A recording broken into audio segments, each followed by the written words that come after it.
सही साहब, जो आप ये बात सारी बता रहे हैं और इवन हमने पाकिस्तान इंडिया के कॉन्फ्लिक्ट में देखा कि अब जो बड़ी फौज अगर आपकी बहुत ज़्यादा बड़ी तादाद में भी हो, जैसे ईरान की भी शायद 5-6 लाख है, तो उससे फ़र्क नहीं पड़ता। आपके पास एक प्रॉपर एयर डिफेंस सिस्टम होना चाहिए, आपके पास ऐसे मिसाइल्स होने चाहिए जो कि आप उनकी सरहद पर मार सकें, आपके पास ऐसा एयरफोर्स का निज़ाम होना चाहिए जो जैसे इजराइल के पास था या पाकिस्तान के पास था कि आप वहाँ पे जाके अपने एयरफोर्स के जरिए भी अटैक कर सकें। और आप समझते हैं कि इस वक्त जो ये जंग बदलती जा रही है उसमें ईरान इन तमाम चीज़ों पर लैग करता है?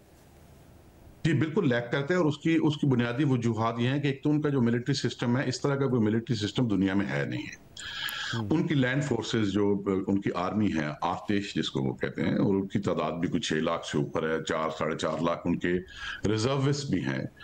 लेकिन उनकी उनकी पोजीशन पिछले कोई खास तौर पे 15 साल में कोई बहुत नुमाया नहीं रही उनके मिलिट्री स्ट्रक्चर के अंदर।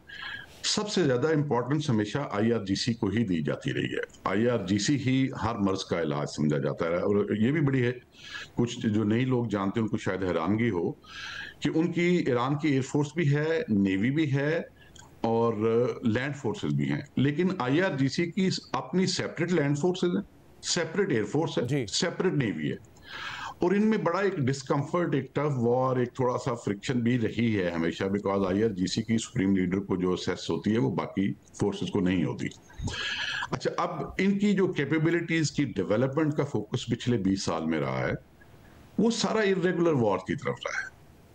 इनका जो प्रॉक्सीज के फोकस जरिए, रहा है जी, प्रॉक्सीज के जरिए ज्यादातर उन्होंने अपनी लड़ाइयां लड़ी जी, हैं। तो जो आप प्रॉक्सीज की बात कर रहे हैं, देखें इनको तो बहुत लिखा और इनके ऊपर बहुत बोला जाता है। मैं इसको नेटवर्क ऑफ इन्फ्लुएंस कहूंगा, क्योंकि ईरान जो उनकी प्रॉक्सीज थी सब जानते हैं, उनके थ्रू सिर्फ अस्करी अहदाफ या सिर्फ इसराइल को वीक करने के लिए काम नहीं कर रहा था। उनके कुछ और भी मकासद थे इन प्रॉक्सीज के जरिए। अच्छा, इन्होंने बड़ी कामयाबियां भी हासिल की हैं ईरान के लिए, अल-कुद्स के लिए खास तौर पे। और कामयाबियां मिलने के बाद पिछले खास तौर पे 10 साल में बहुत इन्वेस्टमेंट एक्सटर्नली की ईरान ने इरेगुलर वॉरफेयर और अल-कुद्स के थ्रू इन प्रॉक्सीज में, और इंटरनली उन्होंने बहुत इन्वेस्टमेंट की अल-बसीज में। अभी अल-बसीज एक ऐसी चीज है जिसके बारे में आम लोग कमेंट नहीं करते। ये आप समझ लें कि उनकी इंटरनल इंटेलिजेंस है, और इसकी तादाद के बारे में बहुत गेस वर्क्स हैं, लेकिन रफली 1.5 मिलियन है। नेटवर्क ऑफ इन्फ्लुएंस है, इसमें बहुत ज्यादा इन्वेस्टमेंट पिछले 10-15 साल में ईरान ने की अल-कुद्स के थ्रू। इसी तरह उनके इंटरनल फ्रंट के ऊपर जिस पर कम बात की जाती है, अल-बसीज, ये भी उनकी एक समझ लें इंटेलिजेंस एजेंसी है जिसके बारे में कुछ फिगर्स के ऊपर बहुत ज्यादा इत्तेफाक नहीं है, लेकिन ये ज्यादा सोर्सेज ये कहते हैं तकरीबन 1.5 मिलियन लोग हैं उसमें, और वो बुनियादी तौर पे रजीम के लिए और सुप्रीम लीडर के लिए, जो रजीम की बका है उसके लिए इंटरनली इंटेलिजेंस पे काम करते हैं। अब इन दोनों पे तो बहुत इन्वेस्टमेंट की है ईरान ने, अल-कुद्स पे जो एक्सटर्नल आर्म है और सी जो इंटरनल आर्म है, लेकिन high tech military equipment, hardware, technologies, इसके ऊपर वो इतनी इन्वेस्टमेंट नहीं कर पाए। वो उसकी दो वजूहात थी। एक तो ये कि वो बहुत देर से सैंक्शन में है, और वो ये जो वेस्टर्न टेक्नोलॉजी है इसके मुकाबले की टेक्नोलॉजीज कहीं से दुनिया से खरीद नहीं पा रहे थे। और दूसरी उनकी अपनी इंडिजिनस कैपेसिटी भी कोई ऐसी नहीं है कि वो ऐसा मिलिट्री हार्डवेयर प्रोड्यूस कर पाए जो कि अमेरिकन सप्लाइड या इजराइल का अपना इंडिजियसली प्रोड्यूस्ड हार्डवेयर जो है उसका कोई तोड़ हो, उससे या उससे सुपीरियर हो या उसके बराबर हो। जी, और आई एम श्योर इसका ताल्लुक जो है वो ईरान की इकोनॉमिक कंडीशन से भी हो सकता है। एक तवील अरसे तक सैंक्शंस रहे, उसके भी असरात यकीनन होंगे। लेकिन आप ये जो कह रहे हैं कि अल-बसीज उनकी एक इंटरनल इंटेलिजेंस एजेंसी थी जिसमें उन्होंने बड़ा वक्त और पैसा भी लगाया है, लेकिन फिर क्या वजह है? क्योंकि आपने अपने पहले जवाब में भी कहा, और मेरे ख्याल से ये एक आम इंफॉर्मेशन है कि मोसाद की पेनिट्रेशन बहुत ज़्यादा है, क्योंकि एक ही रात में अटैक में उनके जो चीफ ऑफ स्टाफ हैं ऑफ आर्म फोर्सेज, उनका जहाँ भाग हो जाना, रेवोल्यूशनरी गार्ड के जो कमांडर हैं उनका जहाँ भाग हो जाना, जो खुद सुप्रीम लीडर के एडवाइज़र हैं वो इस वक्त शदीद ज़ख्मी हैं। तो ये यकीनन विदाउट इंटेलिजेंस तो नहीं कर सकता था इजराइल ना? जी बिल्कुल। ये देखें, ये तो आज हुआ ना, इससे पहले वो ब्रॉड डे लाइट में आज से 7 साल पहले तेहरान की एक शाहराह से एक गाड़ी जो कि उनके न्यूक्लियर प्रोग्राम के बारे में बहुत अहम दस्तावेजात ले जा रही थी। उसमें से वो दस्तावेजात ले जाके भी ईरान से बाहर निकल गए, किसी को पता भी नहीं चला। ब्रॉड डे लाइट में उनका बहुत अहम न्यूक्लियर साइंटिस्ट जो था उन्होंने असैसिनेट किया। अब ये काम सिर्फ टेक्निकल सर्वेलेंस से, सैटेलाइट की सर्वेलेंस से तो नहीं होते जब तक कि ह्यूमन इंटेलिजेंस ऑन ग्राउंड ना हो, जो बताए कि ये फलां शख्स इतने बजे निकला, गाड़ी में बैठ गया, फलां हाईवे से जाएगा और ये सबसे अच्छी जगह उनको टारगेट करने के लिए। अच्छा, ये जो उनकी इतनी पेनिट्रेशन थी, इसकी बहुत सारी वजूहात हो सकती हैं। मेरा अंदाजा गलत भी हो सकता है, लेकिन मैं ये समझता हूँ कि बुनियादी तौर पे पिछले 10 साल में और खासतौर पर पिछले 4-5 साल में बहुत सारे लोग हैं ईरान में जो कि मौजूदा रजीम से खुश नहीं थे। They were not happy the way they were being handled.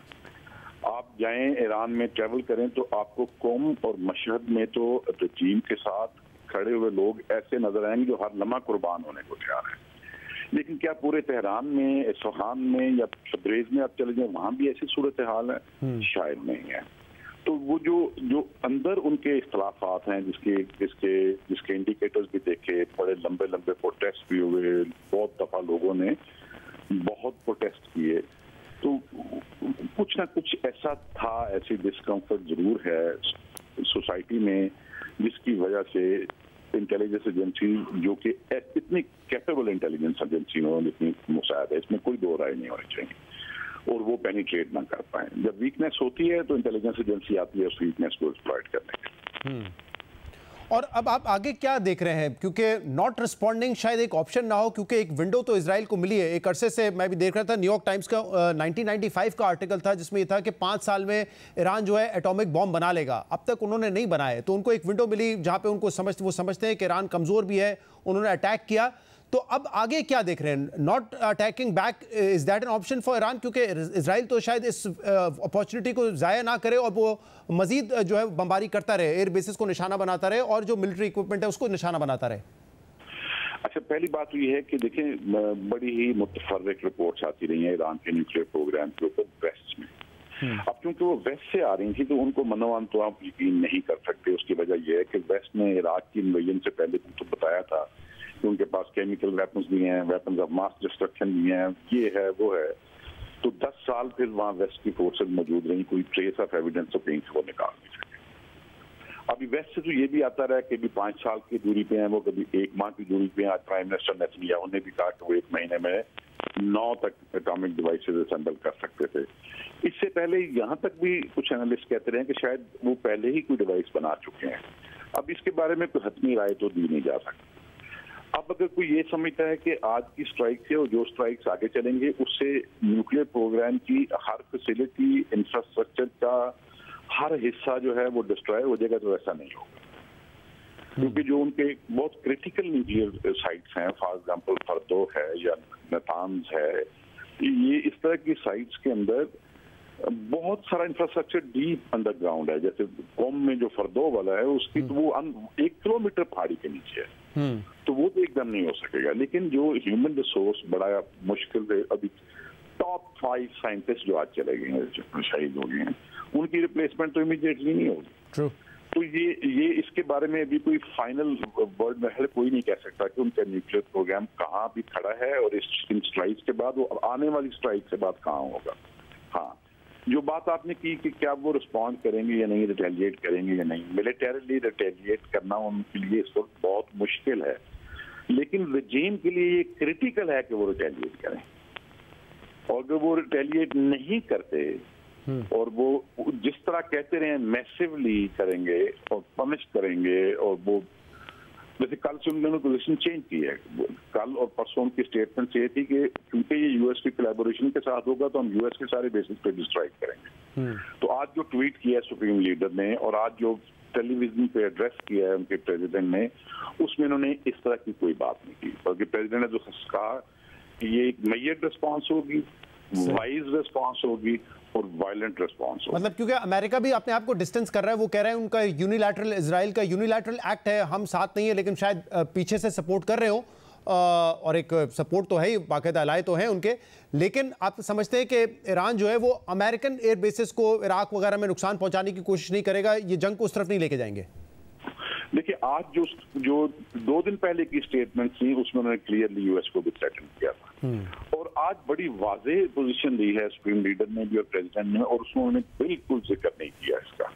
और ये रीजन के लिए अच्छा है बिकॉज पूरे रीजन में अगर जिन कंट्रीज की सॉवरेनिटी को वायलेट करते हुए यूएस बेसिस को वहां हिट करेंगे, वो देखे ना, पहले ही ईरान को ये सोचना है कि वो पिछले 20 साल से पूरी दुनिया में और खास तौर पे मुस्लिम दुनिया में तनहा खड़ा है और ऐसी ऑप्शन वो एक्सरसाइज करेंगे तो उससे तो वो तन्हाई और बढ़ जाएगी और हालात पेचीदा होंगे रीजन में भी।